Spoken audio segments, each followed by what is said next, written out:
De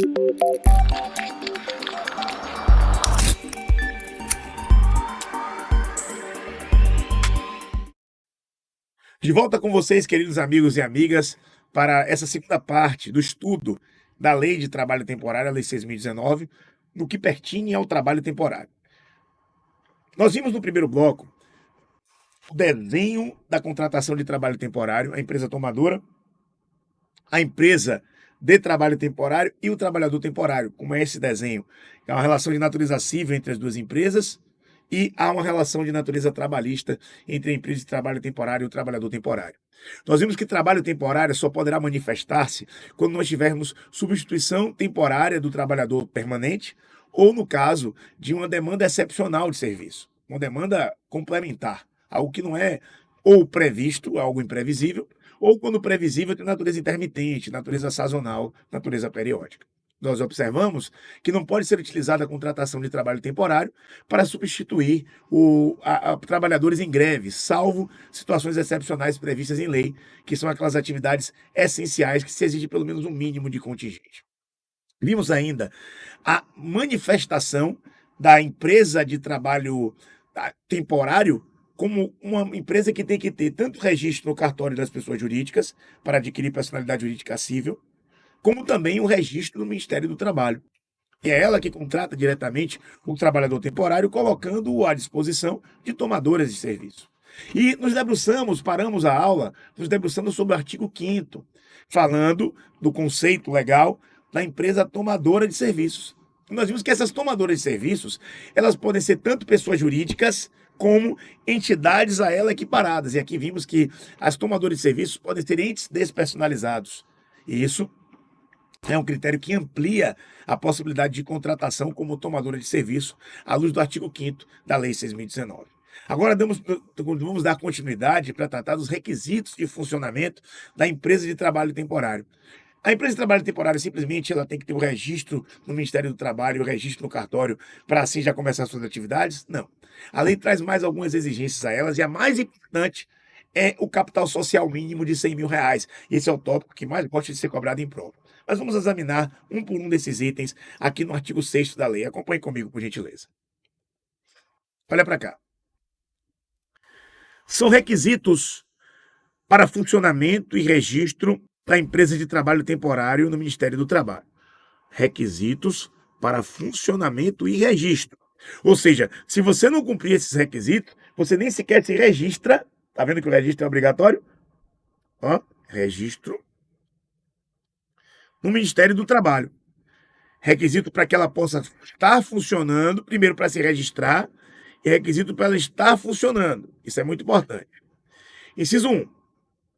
Prova de inscrição no Cadastro Nacional de Pessoa Jurídica, CNPJ, no Ministério da Fazenda. Ou seja, antes de fazer o registro no Ministério do Trabalho, ela já tem que ter um número de CNPJ. Quem é que vai dar esse número de CNPJ? Quando ela vai fazer o registro junto ao Ministério da Fazenda e ela já tem registro no cartório competente, ou junta comercial, ou cartório de registro civil das pessoas jurídicas. Então ela faz primeiro o registro civil, adquire personalidade jurídica, pega o CNPJ do Ministério da Fazenda.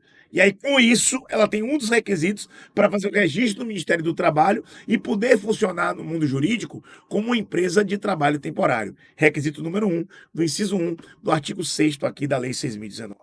Analisemos o segundo requisito.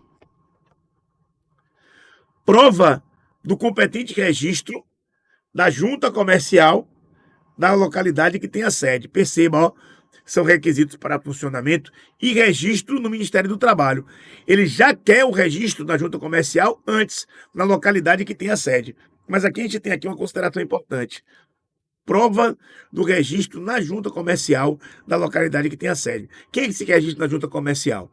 As sociedades cooperativas, que não têm natureza jurídica de sociedades empresárias, e as sociedades empresárias como um todo, normalmente sociedade limitada, sociedade anônima, sociedade comandida por ações. Então eu tenho que ter a prova da minha inscrição no CNPJ, no Ministério da Fazenda, eu tenho que ter a prova do registro na junta comercial da localidade em que tem sede aquela pessoa jurídica, e o inciso 3 diz assim: prova de possuir capital social de, no mínimo, pode ser mais, R$100 mil. Esses são os requisitos para que a empresa de trabalho temporário possa ser registrada no Ministério do Trabalho e também para que ela possa funcionar devidamente, executando as tarefas a que se propõe e obtendo assim, obviamente, o lucro ao qual se designa. Então, empresa de trabalho temporário tem que ter registro no cartório comum, tem que ter registro no Ministério do Trabalho. É ela que contrata o trabalhador temporário. Quais são os requisitos para que essa empresa de trabalho temporário, professor, venha registrar-se no Ministério do Trabalho, antes de ir registrar no Ministério do Trabalho, e para ter funcionamento regular, ela tem que ter CNPJ registrado, isso é ligado ao Ministério da Fazenda e é adquirido logo quando ela faz o registro no cartório competente. O registro na junta comercial da localidade onde ela funcionar e o capital social de, no mínimo, R$ 100.000. Esses requisitos são cumulativos. Eu não posso atender um e não atender outro. Eu não posso atender outro e não atender um. Eu tenho que cumprir cumulativamente todos os requisitos listados nos incisos 1 a 3 do artigo 6º da lei. Olhe para cá. Requisitos. Requisitos cumulativos.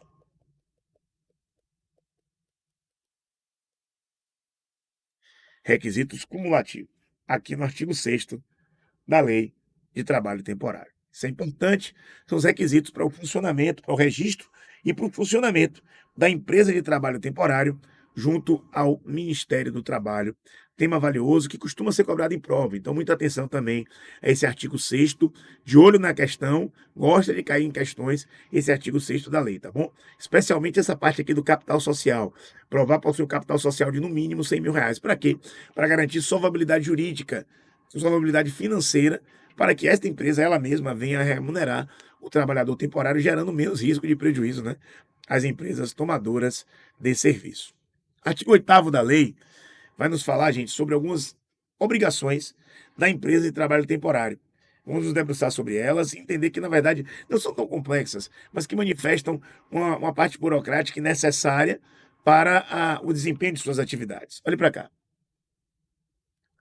A empresa de trabalho temporário é obrigada a fornecer ao Departamento Nacional de Mão de Obra, é obrigada a fornecer, não é uma faculdade, ao Departamento Nacional de Mão de Obra, quando solicitada, ela não vai chegar lá fornecendo, mas se for solicitada, ela é obrigada a fornecer os elementos de informação julgados necessários ao estudo do mercado de trabalho. Ou seja, o que o mercado de trabalho está contratando mais? Qual o tipo de trabalhador temporário? Qual é a média de contratação? Se o Departamento Nacional de Mão de Obra pedir esses dados, ela é obrigada a fornecer esses elementos de informação. Ou seja, esses registros, essas análises dentro das contratações que ela, a empresa de trabalho temporário, realiza com os mais variados tomadores. O artigo 9º da lei, que é o artigo subsequente, ele fala sobre o contrato celebrado entre a empresa de trabalho temporário e a empresa tomadora de serviços. Olhe para cá. O contrato entre a tomadora de serviços e a empresa de trabalho temporário, repito, é um contrato de natureza cível. Doutores, ele é um contrato solene. Por que um contrato solene? Porque ele obedece uma forma solene, ele obedece a forma escrita. Não é de se falar de, primazia da realidade, tem um contrato aqui verbal. Não, não tem. Esse contrato entre a tomadora de serviços e a empresa de trabalho temporário é um contrato que deve obedecer à forma da lei, à forma solene, à forma escrita. Vamos ver alguns detalhes sobre esse contrato aqui no artigo 9º da Lei 6.019. Acompanhe. O contrato celebrado pela empresa de trabalho temporário e a tomadora de serviços será por escrito e ficará à disposição da autoridade fiscalizadora no estabelecimento da tomadora de serviços e conterá. Como assim, professor? Ficará à disposição da entidade, da autoridade fiscalizadora. Você tem um contrato entre essas duas aqui, contrato escrito, de natureza civil. Aí digamos que você é um hotel aqui em Salvador, Bahia, e chegue lá a Auditoria Fiscal do Trabalho, Secretaria do Trabalho, para observar se os trabalhos estão sendo realizados de maneira regular, se tem livro de registro de pessoal, enfim, fazer uma auditoria das condições de trabalho naquela empresa, naquele estabelecimento. Isso pode acontecer? Pode. E a autoridade, ela não precisa informar quando irá comparecer, ela pode simplesmente comparecer, tenha os livros e atenda a autoridade. É assim que se direciona, assim que se apresentam tais circunstâncias. Muito bem. Se a autoridade fiscalizadora comparece ao estabelecimento da empresa tomadora de serviço, ou seja, o hotel que tomou o serviço da empresa de trabalho temporário, que por sua vez contratou, digamos, Dona Maria para poder prestar o serviço lá, preste atenção. O contrato celebrado entre as empresas, contrato firmado na forma escrita, tem que ficar lá disponível à autoridade fiscalizadora. Porque a autoridade fiscalizadora vai chegar lá e perguntar: vem cá, quem é essa Dona Maria aqui? É sua empregada? Não, não é minha empregada, não. Na verdade, eu contratei uma empresa de trabalho temporário e ela é empregada da empresa de trabalho temporário. Cadê o seu contrato com a empresa de trabalho temporário? Esqueci em casa, não está aqui. Auto de infração. Então tem que estar ali disponível. Está aqui o contrato escrito que eu firmei. Eu, representante, no caso, eu, empresa tomadora de serviços, tem que estar no meu estabelecimento, com a empresa de trabalho temporário. Eu apresento o contrato escrito, a autoridade fiscal vai lá, realiza, dá um tique, tá ok, beleza, e parte para outro item de fiscalização.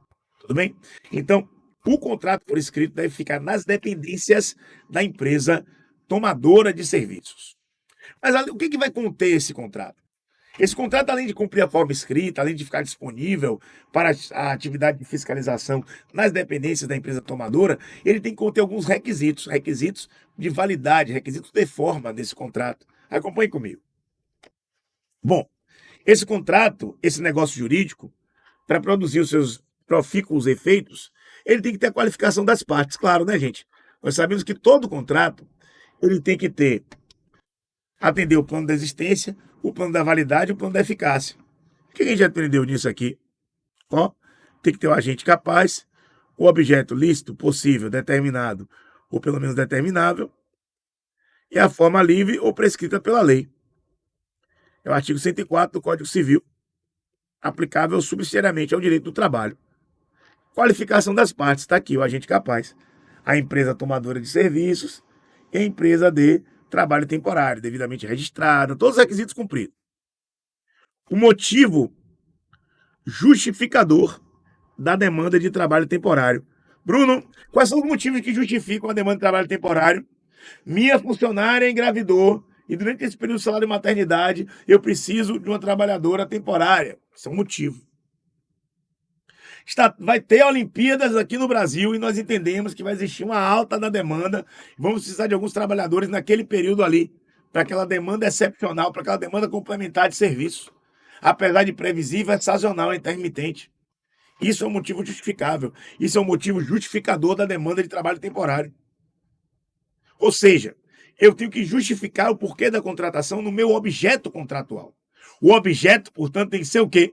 Lícito, possível, determinado ou determinável. Onde é que está a licitude aqui? Não apenas nos aspectos morais, na atividade que vai ser prestada pelo trabalhador temporário, mas também na conformidade com a legalidade, na conformidade com o que determina a Lei 6.019. Tem que justificar o porquê que contratou o trabalho temporário, ou para substituição temporária, provisória do pessoal permanente, ou para suprir uma demanda complementar de serviços. Justifique no contrato para que o objeto seja lícito, possível, determinado, ou pelo menos determinado. Tudo bem? Agora veja, o trabalho é temporário, não é? É temporário, tem que fixar o prazo. Ele não é um contrato que vai ser firmado ali para aquela prestação daquele trabalho temporário por prazo indeterminado, senão não é temporário. O nome está dizendo. Então você tem que ter o quê nesse contrato? O prazo na prestação de serviço. Outra coisa que você tem que ter o valor. Quanto é que vai pagar para que esse serviço seja realizado? Esse contrato entre a empresa tomadora de serviço e a empresa de trabalho temporário deve designar o valor que a empresa de trabalho temporário vai receber, porque, obviamente, ela tem que remunerar seu trabalhador e também tem que ter algum lucro. Qual o valor de pagamento? Ah, professor, por que a empresa tomadora de serviço não contrata direto empregado? Vai ver que ela não quer um vínculo empregatício direto. Ela entende que é melhor contratar a empresa de trabalho temporário.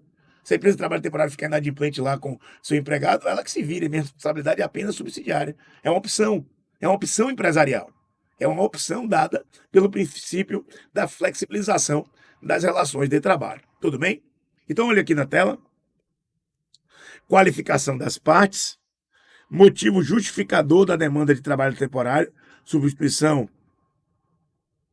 de pessoal permanente, temporária, né, de pessoal permanente, por demanda complementar de serviço, prazo, porque o trabalho é temporário, valor da prestação de serviço, tem que ter remuneração. Aqui ninguém está fazendo nada de caridade, todo mundo quer lucro.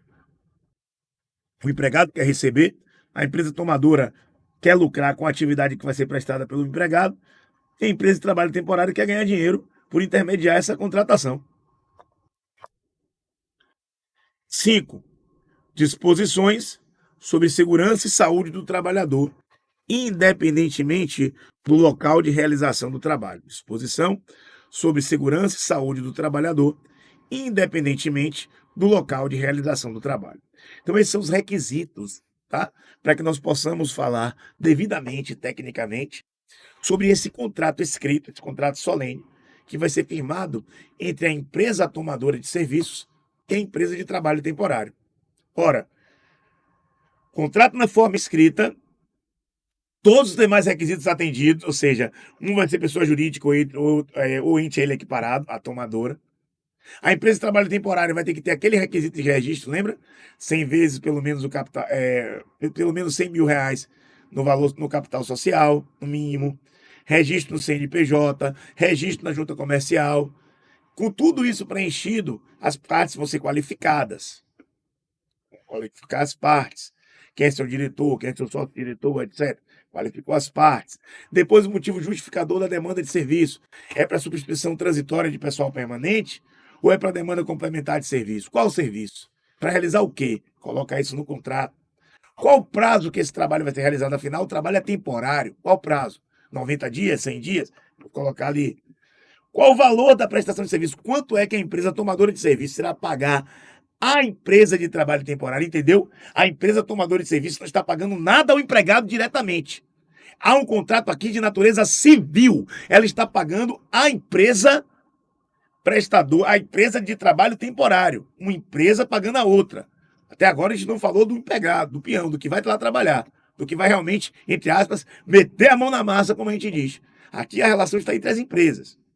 E também, além do valor da prestação de serviço, deve ser designado no texto contratual as disposições sobre segurança e saúde do trabalhador, independentemente do local onde vai ser realizada a atividade, a prestação laborativa. É assim que nós temos os requisitos para esse contrato entre a empresa de tomadora de serviços e a empresa de trabalho temporário. Dando continuidade, os parágrafos 1º, 2º e 3º do artigo 9º também versam sobre essa questão contratual. Olhe na tela, é bem tranquilo.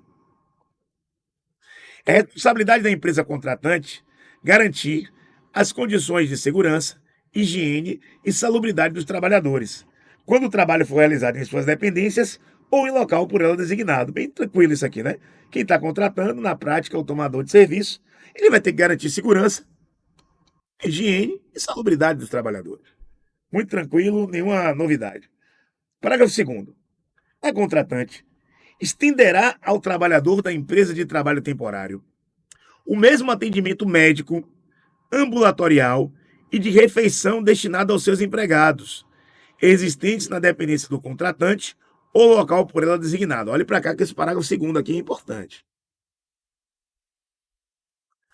A contratante estenderá ao trabalhador da empresa de trabalho temporário o mesmo atendimento médico, ambulatorial e de refeição destinado aos seus empregados, existentes na dependência do contratante ou no local por ela designado. Então, o trabalhador temporário se machucou. A mesma enfermaria, a mesma base médica, refeitório, não, refeitório aqui é diferente, não, mesmo refeitório. O que servir para um vai servir para o outro. Critério isonômico aqui no tratamento ao trabalhador temporário, à luz do parágrafo 2º do artigo 9º. Olha o parágrafo 3º. O contrato de trabalho temporário pode versar sobre o desenvolvimento de atividades meio e atividades fins a serem executados na empresa tomadora de serviço. Olha que interessante. O contrato de trabalho temporário pode versar sobre o desenvolvimento de atividades meio, que sempre aconteceu, e a novidade da lei é atividades fim. Desde a reforma trabalhista, nós temos que a atividade fim ela é possível nas formas de terceirização. Então, pode realizar tanto atividade meio como atividade fim a ser executadas na empresa tomadora de serviço. O que é atividade meio?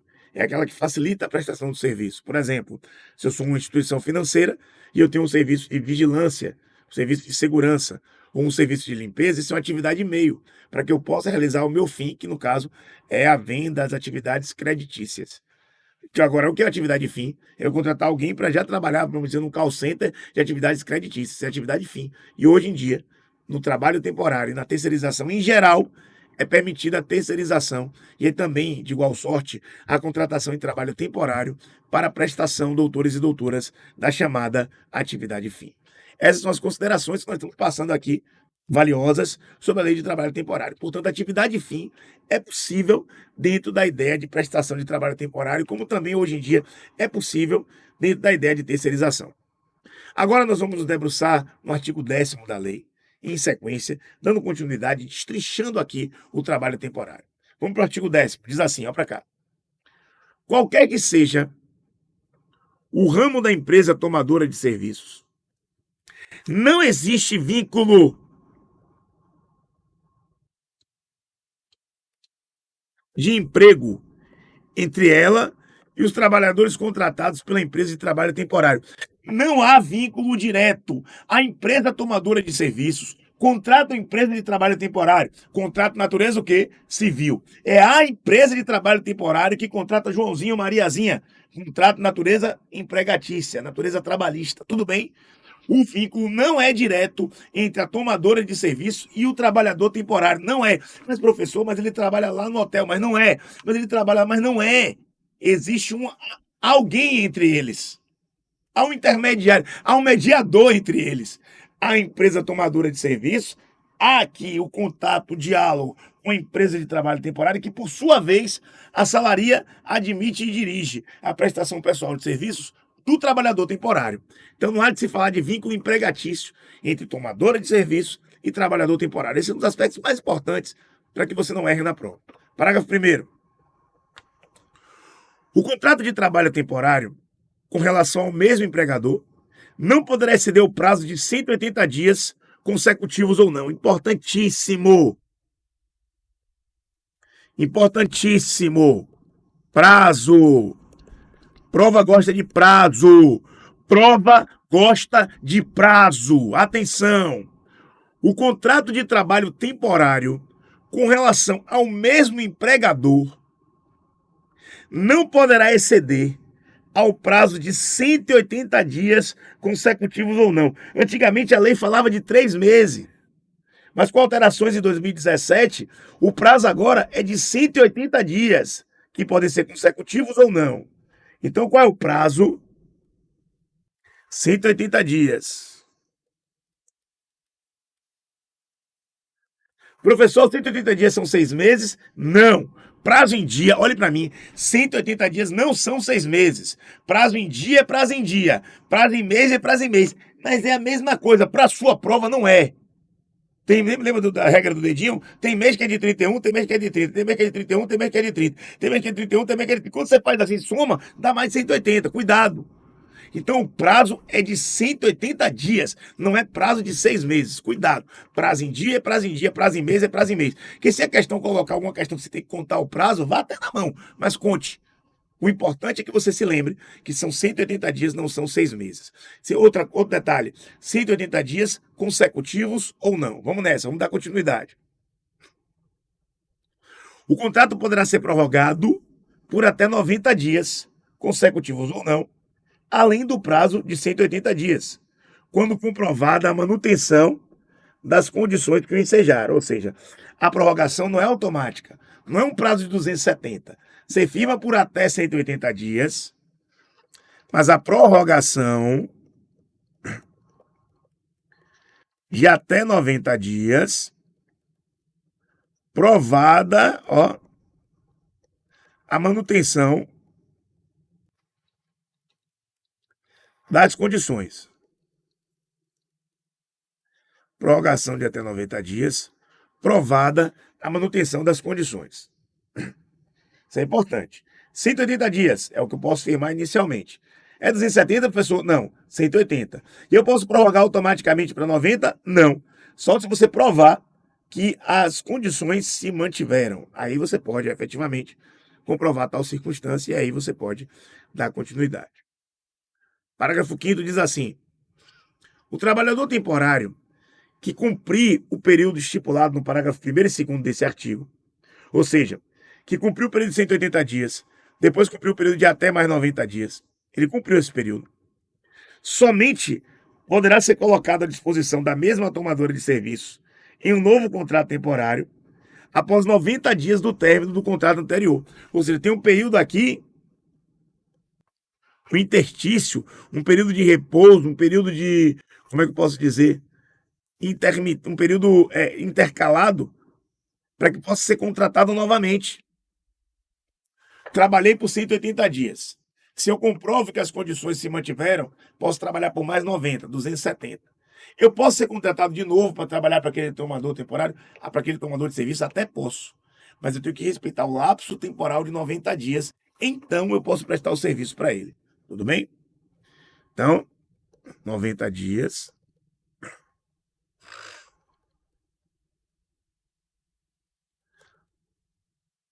Sem prestar serviço. Então, posso ser contratado novamente. A contratação anterior ao prazo previsto no artigo 5º, olhe para cá, caracteriza vínculo empregatício com a tomadora. A contratação anterior ao prazo previsto no artigo 5º caracteriza vínculo empregatício com a tomadora. E que negócio interessante é esse aqui, professor? Como assim? Como é que funciona isso? De que forma você está me explicando esse treco aqui, Bruno? Eu não entendi. Vou lhe explicar. Empresa de trabalho temporário.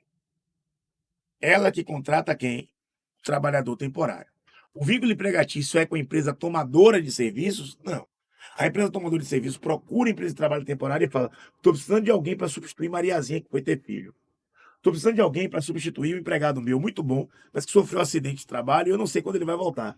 Então, vamos contratar aqui por um período, porque ele vai ficar pelo menos aí, pelo que eu ouvi falar no laudo médico, uns 5 meses aí de repouso. Aí vai lá e contrata por 180 dias. Botou logo 180 dias. Só que quando o rapaz foi para o médico, etc., ainda não estava em condições de voltar ao trabalho. E aí? Bom, as condições se mantêm. Eu posso prorrogar por mais 90. Prorroguei por mais 90. 180, mais 90. Para eu prestar serviço de novo, esse que está prestando serviço para a empresa tomadora, para ele prestar serviço para ela de novo, tem que respeitar um período sem prestar serviço de 90 dias.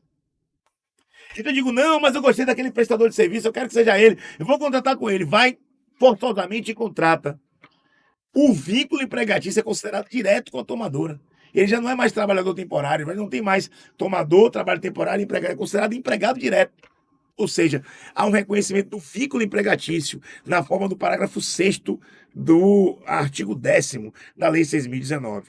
A contratação anterior ao período previsto no parágrafo 5º, ou seja, esse período sabático, esse período de descanso de 90 dias, esse ato de 90 dias, se eu contratar antes desse período terminar, eu estou contratando um vínculo empregatício direto. Repito, eu estou fechando um vínculo empregatício direto com aquele empregado. Já não estou mais diante de uma relação de trabalho temporária, porque eu não respeitei os lapsos temporais, lapsos de prazo determinados em lei. Olha o parágrafo 7º, diz assim: a contratante é subsidiariamente responsável pelas obrigações trabalhistas referentes ao período em que ocorreu o trabalho temporário e o recolhimento das contribuições previdenciárias observará o disposto na lei, né, de benefícios previdenciários, no artigo 31 da Lei 8.212 de 91. Presta atenção. O contratante, quem é um contratante? O tomador de serviços, ele responde subsidiariamente, como regra, pelos débitos trabalhistas. Então, tomador, empresa de trabalhador temporário, João. Contratei João. Quem é que responde pelo salário de João, pelas verbas empregatícias, verbas trabalhistas de João? A empresa de trabalho temporário. E se colocando a empresa de trabalho temporário, a empresa de trabalho temporário não paga, quem é que vai pagar? A empresa tomadora. No aspecto processual trabalhista, João, ao demandar contra a empresa de trabalho temporário que o contratou, que é seu empregador, ele coloca em litisconsórcio passivo também o tomador de serviço, para que ele participe do título e assim possa eventualmente ser condenado ao pagamento subsidiário. Não nos esqueçamos que na subsidiariedade existe um benefício de ordem. Primeiro o cobro do devedor principal, e apenas se esse se mantiver inadimplente, o débito poderá ser cobrado, poderá ser alcançar o patrimônio jurídico do devedor subsidiário ou devedor secundário. Aqui, doutores, nós terminamos esse bloco sobre o trabalho temporário. No próximo bloco, a gente dá continuidade para terminar esse tema que é tão importante e muito costumeiro em provas de concurso. Até lá.